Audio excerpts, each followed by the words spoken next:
Alright, so I'm going to give everybody a little walk around on my Maverick. For those who have never seen it in person. And tell you a little bit about it. So,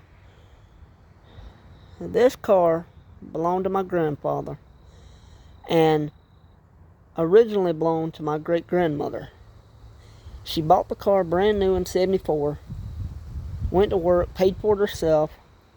I got all the maintenance records, the original handbook, the window sticker, and the reason she quit driving it so long ago, probably back in the late, I don't know exactly when this happened, but she was at the grocery store one day, and she was leaving, and a lady backed into her. That's why that fender on the driver's side, it used to be blue, but, 30 years of being out in the weather, it's faded away, but it used to be blue. Anyway, a lady backed into her, and it scared her so bad that she never drove again. So it sat in the yard for a while. My grandfather told her, said, I'd like to buy you a car. Or, I'd like to have your car, Mama. So, he said, I tell you what, why don't I give you some money on it, and you just tell everybody you sold it to me. So he gave her $100 for this car. Now, I am the fourth owner. Legally, I'm the third owner, but really fourth owner. Anyway, he got it. He drove it around for a while, let it sit. It locked up. He got it unstuck, let my brother drive it for a while. My brother complained that it didn't have power steering. And anyway, then when he moved from Lancaster to here in Pageland, he drove it here and parked it right behind this shed. See my storage box truck. And it sat on the other side of this truck for about 10 years. He just sat there. He always wanted to have it restored, but he didn't get the chance to. And he passed away in 2014 at 73. But it sat right there, right here on the side of this truck for about 10 years. And then my brother got it out and started tinkering with it, trying to get it going again. And then my grandfather passed away in 2014. So it was willed to my brother when my grandfather passed away. And my brother actually got it running a few months after my grandfather passed away. My grandfather passed away in August. My brother got it running about October. Him and my other brother got it running for one day. And then my brother I don't know if something happened, but my brother tore it all apart again, and it sat like that for 6 years, right about the time I got it. And then after 6 years, my brother got in a little financial hole and needed money, so I gave him $200 for it, and I became the fourth owner. So, got it home, got it back on all four wheels, and then I worked for several months to get the motor unstuck. I tore it all the way down to the bare block, finally got it unstuck. And it's kind of funny. I'm not a professional mechanic, but I do know a lot. I let this thing sit full of Marvel Mystery Oil, transmission fluid for months and months, for 2 or 3 months at least. And I'd go out every day and I'd try to break it loose. Ended up breaking 2 ratchets trying to break it loose. And both times I thought I'd snapped off the crank bolt. Luckily I didn't. But anyway, finally said, you know what, I'm just going to pull the heads, pull the lifters, pulled it all apart, down to the bare block, put a ratchet on it, and one good tug and it broke loose. Everybody talking about, the cam's what was holding it. But that's never made sense to me, because the camshaft, the distributor's was out of it. Lifters and everything were out. The cam and the crank are separate. They're not like, one's not holding the other back. Because the distributor wasn't in. Anyway, tore it all the way down. Finally got it broke loose after I had it down to the bare block. Cleaned the cylinders out really well. There was some sand in there. New head gaskets. Put the heads back on. Torqued everything down. Spent $125 for a brand new intake. $100 for a carburetor. Put it all the way back together. Valve cover gaskets. Bought a starter for it. It took me months and months and months to find the right starter bolts.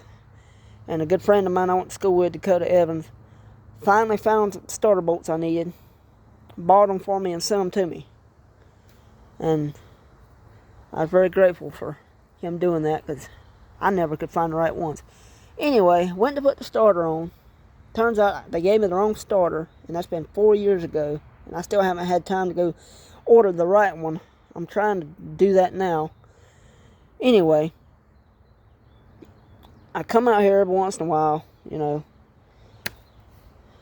spin it over by hand, and every once in a while I will pull the distributor, put my impact down there, and circulate the oil pump so the oil can circulate all throughout. But the main thing I need are floor pans. The floor pans are completely just rotted out. You can just see the ground. I'll show you in a minute. But anyway, yeah, the bumpers are rusty. I don't know if I'm going to ever replace the bumpers because they're so expensive. But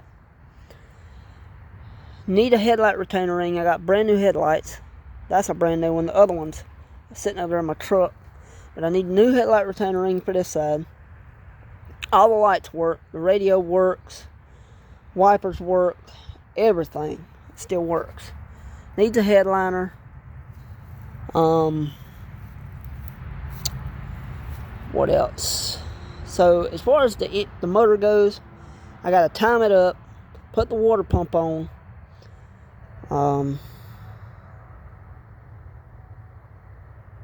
Time it up, put the water pump on, put the radiator hoses on, put the thermostat housing on,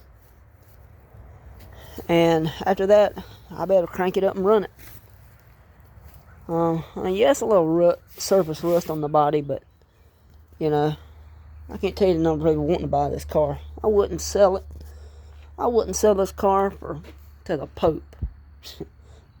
Joe Biden could walk in my yard with $1 million. Nope, you ain't getting my car. Hell no. But onto the inside, as you can see, the floor pans are completely gone. And but all the main parts of the frame are 100% still solid.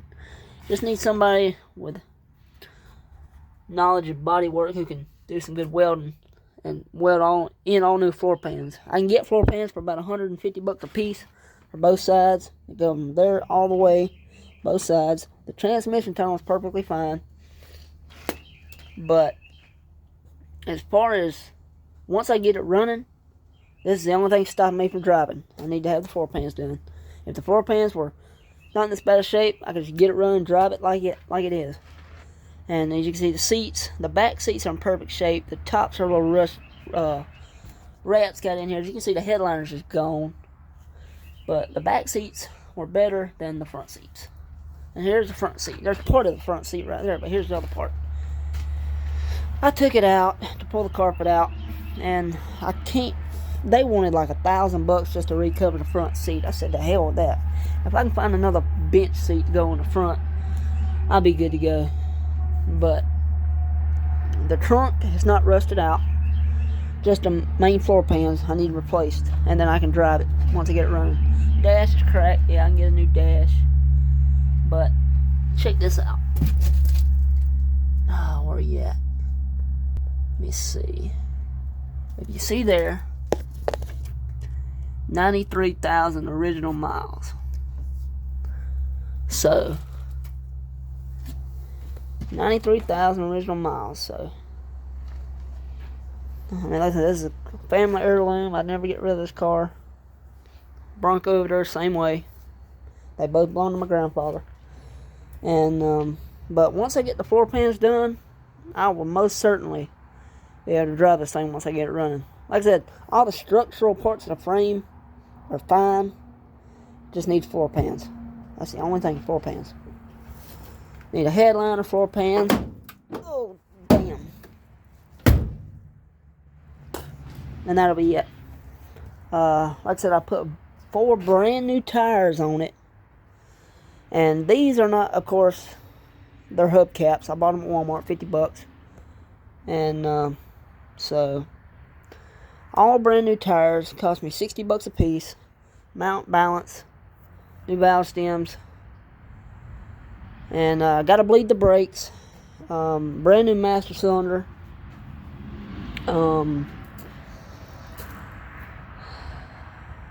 Power steering pump's gonna run me about $300, I think. Brand new gas tank, brand new sending unit, straps, everything. That cost me about $900. No little rust spot there, but the frame is solid, 100%. But yeah, this is the walk around. Like I said, after I got it, I tore it down, got it back all the way unstuck, and I may never paint it. I haven't decided yet. When I get it running, then I'll decide. That fender, I don't know. I may just leave it just the way it is, because that's the way it was when later years when my great grandmother had it before my grandfather bought it, and it's been like this since when my grandfather had it. I may never actually paint it, but the paint's still in excellent shape. The trunk's got some surface rust, but I got a remedy for that. CLR. I just washed this whole side here, cleaned all the windows good. Didn't do the roof, I ran out of cleaner, but as you can see, here's the back seats. They're not terrible, just the tops of them where the rats chewed them up. But trunk's full of tools and stuff, my spare tire for it. I got the original air cleaner and fan shroud for it. Hang on. Alright, here we are under the hood. 50302. Original motor, original transmission. This has got to be replaced. Where the battery was, it busted and rusted all this out. But the frame is fine. I didn't touch the frame none. But gotta have that fixed. New battery tray. I got a new starter solenoid on it. Gotta put the water pump on. Thermostat housing. Radiator hoses. New dipstick tube. That's the only shiniest piece of chrome on the car. New plugs. New wires. No. New plugs. Did I replace it? I can't remember. Anyway. Original air cleaner. $150. $125 intake manifold. I changed the oil in it last year. Fuel pump, brand new fuel pump. This right here. No, where's it at? Right here. This is the power steering hose. It did come with power steering from the factory. Gotta get a new horn. New master cylinder for the brakes. Gotta bleed the brakes again. But that's it, guys. Once I get the timing and all, water pump on, and the right starter, she'll be running and driving 100%. And get the floor pans done. Then I can drive it on the road. I want to restore this car 100%. Well, drivability at least.